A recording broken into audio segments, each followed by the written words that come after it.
সাবেক সংসদ সদস্য ও রাজনীতিবিদ গোলাম মাওলা রনির বিরুদ্ধে কঠোর সমালোচনা করেছেন অন্তর্বর্তী সরকারের প্রধান উপদেষ্টার প্রেস সচিব শফিকুল আলম। এছাড়াও তাকে টিভি টক শো ও সামাজিক মাধ্যমে মিথ্যাচার ও বিভ্রান্তির অন্যতম প্রধান উৎস বলে আখ্যায়িত করেছেন প্রেস সচিব। প্রশ্ন হচ্ছে, রনিকে নিয়ে হঠাৎ কেন সমালোচনা করলেন শফিকুল আলম? ইউনূস সরকারকে ডুবানোর জন্য আমার কাছে মনে হচ্ছে না বাইরের কোনো লোক দরকার হবে, ওই ভদ্রলোকই যথেষ্ট।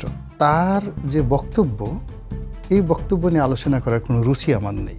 সাবেক সংসদ সদস্য গোলাম মাওলা রনির বিরুদ্ধে কড়া সমালোচনা করেছেন অন্তর্বর্তী সরকারের প্রধান উপদেষ্টা প্রেস সচিব শফিকুল আলম। তিনি অভিযোগ করেছেন, গোলাম মাওলা রনি এখন টেলিভিশন টক শো ও ইউটিউব ভিডিওগুলোর মিথ্যাচার ও বিভ্রান্তির অন্যতম প্রধান উৎসে পরিণত হয়েছেন।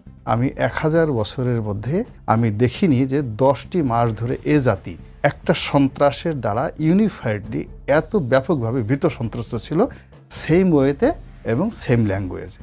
4 জুলাই শুক্রবার নিজের ভেরিফাইড ফেসবুক অ্যাকাউন্টে দেওয়া এক পোস্টে এমন সমালোচনা করেন শফিকুল আলম। প্রেস সচিবের এমন স্ট্যাটাস মুহূর্তে ভাইরাল হয়ে যায়, যা সামাজিক মাধ্যমে বেশ আলোচনা জন্ম দিয়েছে।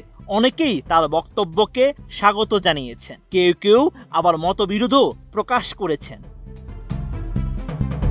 ফেসবুকে প্রধান উপদেষ্টার প্রেস সচিব লিখেন, সম্প্রতি বেসরকারি টেলিভিশনের এক টকশোতে রনি দাবি করেছেন স্বৈরাচার বিরোধী আন্দোলনের কিংবদন্তি শহীদ নূর হোসেন নাকি জনতার হাতে নিহত হয়েছেন। স্বাধীনতার পরে রাজনৈতিক শক্তি যাদের হাতে ছিল সবাই মব করেছে। অনেক বিখ্যাত লোক, যাকে বলা হয় নূর হোসেনকে হত্যা করা হয়েছে, এটাকে আপনি মব বলবেন না? এটা মব।